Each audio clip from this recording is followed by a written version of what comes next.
Welcome to the Diversity Pivot Podcast. I'm your host, Julie Kratz. I am thrilled you are here with us today. Our purpose is to share stories, ideas, and tools to help you on your diversity, equity, and inclusion journey. Let's meet this week's guest.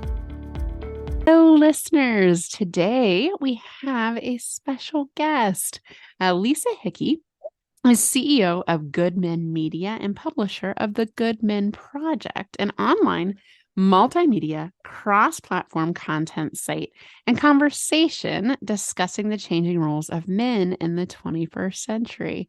First founded in 2010, the Good Men Project averages 3 million unique visitors a month and has been talked about on Time, CNN, and The Atlantic, and the New York Observer, and more. It's awesome. I've had a chance to participate and contribute, and Lisa's work is just so needed in the world today. She enjoys giving keynotes, being a part of panels, and running workshops and small breakout discussions on these topics. And she's been interviewed for documentary films and is a frequent guest on podcasts like this. She's also an award-winning career, was in traditional advertising agencies. What's interesting about the Good Men Project specifically, listeners, you'll want to go there. There's a lot of rich complementary content there on DEI.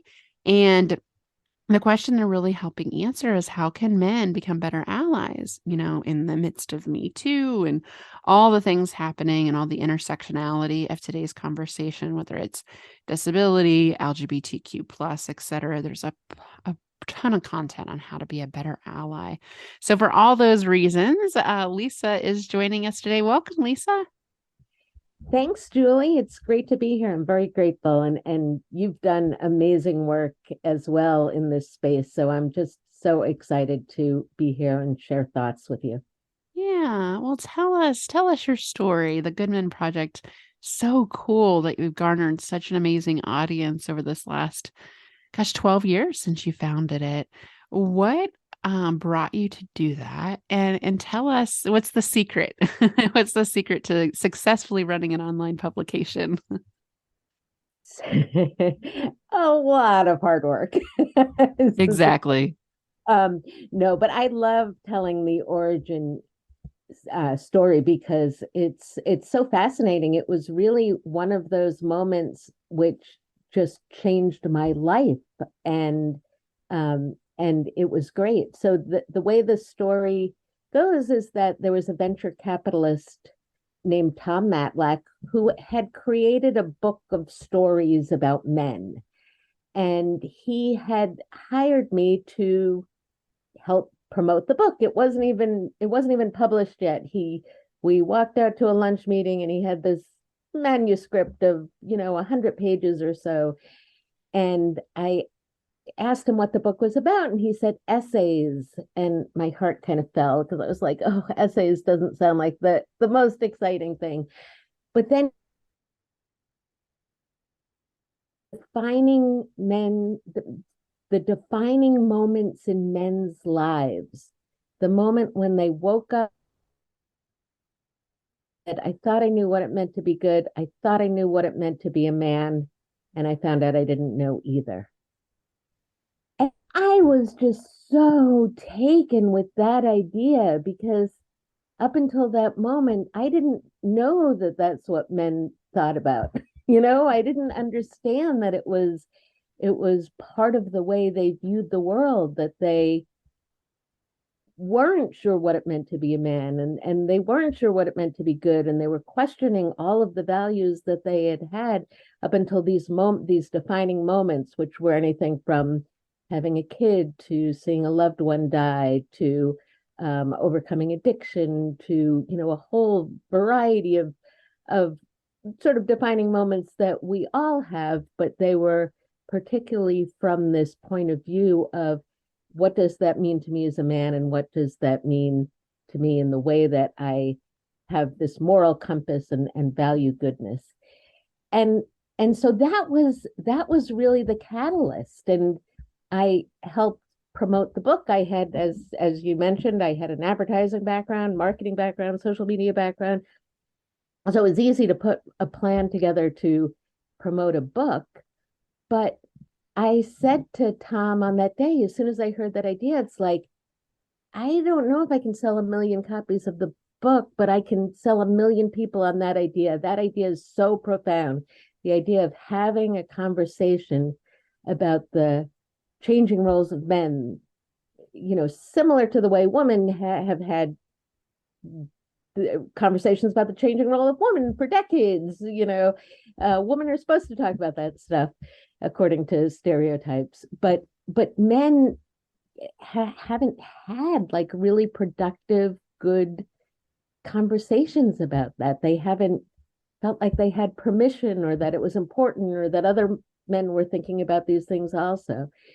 And so we launched the Good Men Project as a website. We started as a sort of more traditional online magazine, posting articles, but we quickly realized that we really wanted to have a conversation, right? Like, we didn't want to present articles that said, here's how you be a man, or here's how you be good. We wanted to open the door to, what does this mean in today's world? How is the world changing? How do you adapt to that change? How does this influence everything about your lives, from relationships to raising your children, to the way you talk about sports with the guys, to the way you think about work and life and finances and everything. And so what we realized is that talking about the changing roles of men really is the conversation about all of these social issues that we struggle with, right? So sexism, racism, LGBTQIA plus, disability, even things like climate change, and how do we use environmentalism to change our abuse of the planet, right? Like, so much of it is connected to these rigid gender roles and these expectations of what success looks like, and how men are taught to be the dominant gender, whether they want to be or not. And so I'm so sorry, that was a really long origin story, but Well, I can just imagine, someone comes to you with a stack of essays, like a snoozer, and then the content, and this was 12 years ago, right? So I right. can imagine, not that things have changed drastically, I wish, but no. But these traditional gender norms and stereotypes, like you said, are so socially conditioned and hardwired. So to see, surprisingly, I'm sure that men, have stories of emotional pain and hard things, and that they're vulnerable and they care about people.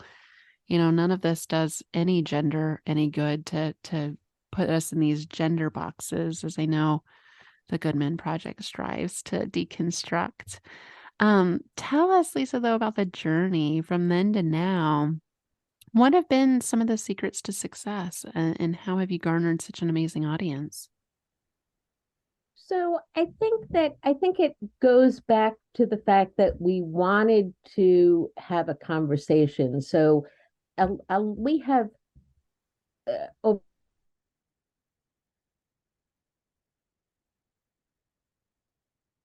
coming to the site, we've always tried to be as open and inclusive and diverse as we can. Like, that's why we wanted to get a lot of different voices. Many of the people who write for the Good Men Project, the very first article they ever published was published on the Good Men Project. And then over the years, it's been so great to see the way that these people have put together their writing into books, or gone out to become public speakers, or gone into educational programs where they talk about these issues. Like, it's not just the amount of, we're very proud of the amount of people that come to the site, but we're even more proud of the way we can see people evolve, people who started with us early on, or even not so early, even just a few years ago, the way that they are able to take these issues, internalize them, start to speak up about them, and become known for doing that work. It's just really heartening. I bet. I bet senior contributors, maybe this is where they first start writing, or maybe this is one of their, I didn't know if people cared about this. I'm just going to try.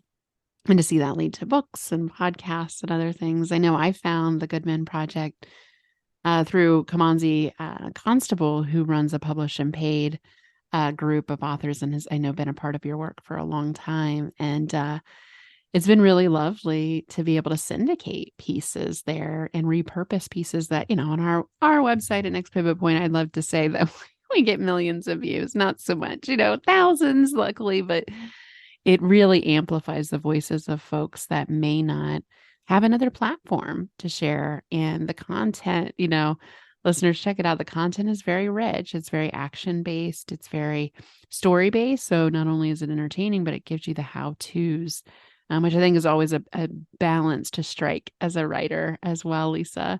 What are you seeing as hot topics nowadays in the DEI spaces? What are people writing about, asking about? What are you hearing? Yeah, great question. So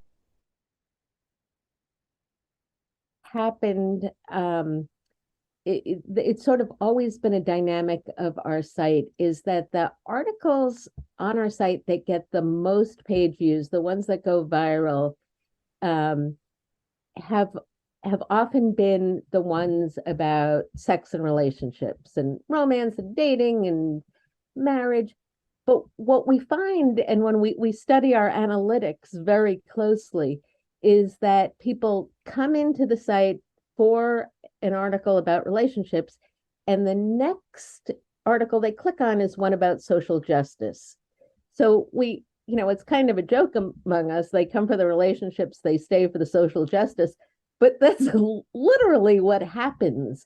So one of the things that we like to do is to really personalize the issues of DEI, diversity, equity, inclusion, and make it not so much about, okay, this is what you do when you go to a training inside your workplace, and instead get people to understand, no, this is something that's actually going to make my relationships with the people I love better.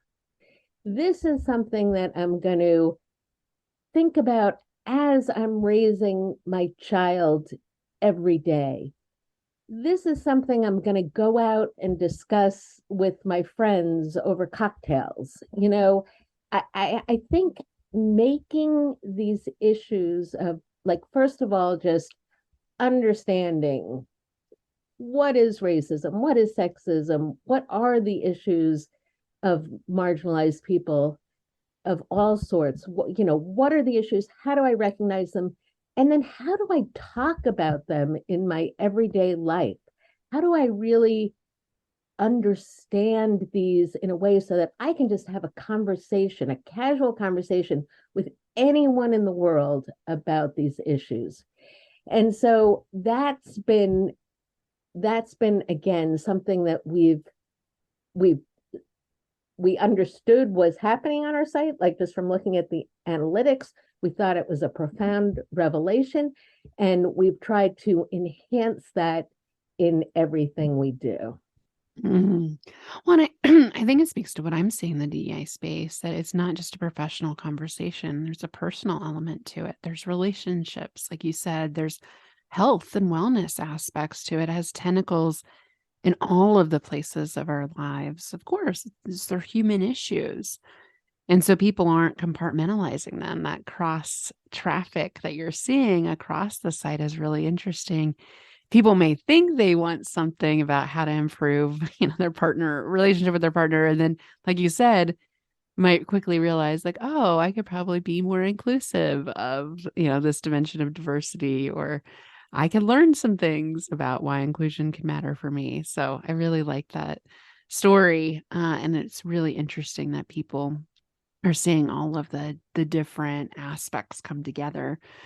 Lisa, I wonder for listeners that maybe might be thinking about publishing or writing content, are there any tips you would give of things that you look for when publishing contributor content? Yeah, so we like stories that do have a personal slant, as you say. Um, we do we certainly have some posts that are more research based and more journalistic, but it shouldn't scare away anyone who doesn't write like that. Like if you have a story to tell, we want to hear it. And we do, our editorial guidelines like start right off with first do no harm, absolutely no racism, sexism, homophobia. We really, that's right in our DNA. Like we strive to be inclusive and equitable. And so we sometimes point out things to writers where they didn't know they were being racist or they didn't know they were being sexist. And so you have to be open to understanding that. You have to be open to understanding that we all make mistakes. We all say things that either could be taken the wrong way or are, just outright harmful. And we have to be able to process when somebody calls us out. I work on that every day. I'm sure you do too. It's like we have to really be able to understand that certain things can cause harm, and our goal as a publishing company is to first do no harm. So that's really the only caveat I have to say for people who want to Be who open to feedback. it's like, yeah, it's like it doesn't matter really what level you are, or even so much what topic it is. It's like we really want to talk about the world is changing and how you are influenced by that change. That's kind of, one of our over guiding missions. But other than that, just be open to the fact that we will call you out if if um if something you're saying is harmful. Yeah. Yeah, and I think being called in, and leveraging that feedback to get better because it is a platform focused on diversity, equity, and inclusion. And so we have to be willing to learn. And even with the best of intentions, there's modifications I'm making all the time to my language. And those are probably the two hottest topics I'm hearing about nowadays, Lisa, are microaggressions, of course, because they still happen so often, as we're talking about right now, well-intentioned but harmful statements that marginalize the marginalized already, and how to handle it in the moment, right? So that's probably what I'm hearing about a lot. Inclusive language, what words to say, what words not to say. And a client recently is like, just give me the tips, just tell me what to say. And I know there's tons of content out there on those, but still people I think are hungry for practical tips in those areas. And I think as a writer, you've got to be willing to be vulnerable that you may not get it right the first time and be open to that feedback from your allies. That's wonderful, Lisa. I'm curious, looking into the future, as we approach next year, what are you thinking? How do you see the DEI conversation evolving? What about our allies? How can they be more useful? And if you had the magic ball, what would you wish for? What do you see? Yeah, I do have a wish. So one of the things that we have found, um, and I should mention that we not only have the articles on the website, but we also have phone calls 4 or 5 times a week. So 1 hour phone calls where we take deep dives into these issues, and anyone in the community is able to join them. They can call in, they can be a part of the conversation. So on Mondays, for instance, we talk about relationships. On Tuesdays, we dive deep into how to stop racism. We have a call on the environment. We have a call that sort of takes the hot articles on Goodman Project and takes deep dives into those. But what we see in those calls where we're talking to people in real time is that often they can understand things intellectually, but when those moments arrive, like, you talk about microaggressions, right? So we're on a call and someone will say something that's a microaggression, and then there's silence and nobody says a word. And finally, like, a Black woman will speak up and say, hey, that was, that wasn't right. That was a harmful statement, and here's why. And they'll always explain it, very nicely in a way that does feel like they're calling the person in. But it's still just it seems like there should be other people calling attention to those microaggressions in the moment, especially since we're talking about these issues. So my sort of, where is the world going and what's the crystal ball for the future? It's how to turn our good intentions into action, how to turn our understanding of these issues and our belief that the world should be a more diverse, inclusive, equitable place. How do we actually turn that into an action so that we can speak up in the moment? We not only see these things, but we understand why they're wrong. We figure out ways to talk about them, and we create a more active world where we're actively changing the world at all times. So that's my wish for the future. The continued conversation. I appreciate those conversations that you're having on a regular cadence because, sometimes as a trainer in the corporate spaces, I'm sure listeners can relate with this. Well, we did that one time 90-minute virtual training and nothing changed. It's like, well, duh. Like, do you expect me to solve, centuries of inequality in a 90-minute session? Come on, we would never tackle another serious business problem that way. So I appreciate the frequency and the cadence of those conversations because I agree with you. I think that's the future I see is an ongoing, continued conversation. If only we could get folks, especially our audience, a lot of times, business leaders, white men, folks in the dominant group, if only we could get them more comfortable talking about, I think traditionally kind of shushed topics that got deemed political or too personal or whatever they were, racism, sexism, homophobia, ableism, I mean, the list goes on. These are problems haunting most workplaces. And if they weren't, then we'd have better representation and we wouldn't have folks still resigning at alarming rates. And so we have to be better. And I think it starts with the good men, the good guys, the good allies out there to bring them into the conversation. And I think, Lisa, it may be the perfect place for us to wrap up is what in your mind will it take to get more of our allies and the dominant group involved in the conversation on DEI? Well, that's exactly why we like to go into corporations and run workshops and do this work in places where there is the ability to change culture. So, we're really trying a multi-pronged approach with this overall strategy of creating a more diverse, inclusive, and equitable world. But on the one hand, we're appealing to the masses, right? We have articles and phone calls and conversations that are just accessible to everyone.